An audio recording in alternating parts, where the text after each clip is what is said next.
ప్రస్తుతం మనం మోత్కూరు మండలం దాచారం గ్రామంలో ఉన్నాము. మన పిచ్చిరెడ్డి గారి వరి పొలంలో ఉన్నాము. ఆయన పోయిన సంవత్సరం తనకున్న 10 ఎకరాల్లో మనసాయిలు వాడడం జరిగింది. ఈ సంవత్సరం కూడా ఎక్స్ట్రా 5 ఎకరాలు కలుపుకొని మొత్తం 15 ఎకరాలకి మనసాయిలు వాడడానికి మన దగ్గరికి వచ్చి తీసుకొచ్చారు. సో పోయిన సంవత్సరం ఆయనకి ఆ మనసాయిలు ఎలా పనిచేసిందో ఆయన మాటల్లో విందాము.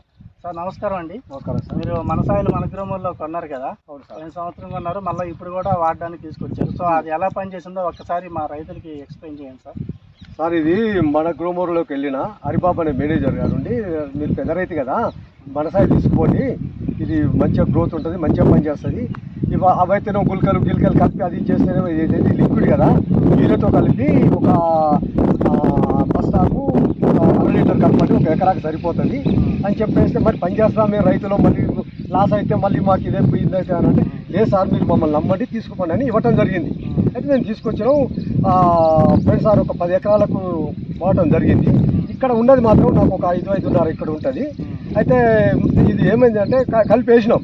ఇది ఈవెన్ పిలక వచ్చింది, పురుగుని చంపుద్ది, గ్రోత్ చేను ఎంత పచ్చదనం అంటే అసలు చూస్తే ఇది నా చేనేనా, నా చేనుకు నా తీసి తగులుద్దా అన్నట్టుగా ఇదిగా వస్తుంది సార్.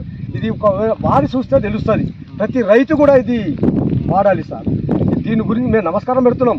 ఇది ఒక రైతులము, ఈ మనసాయిలు ఇది అంత మంచిగా గ్రోత్ వస్తుంది, అంత మంచి పని చేస్తున్నారు కదా.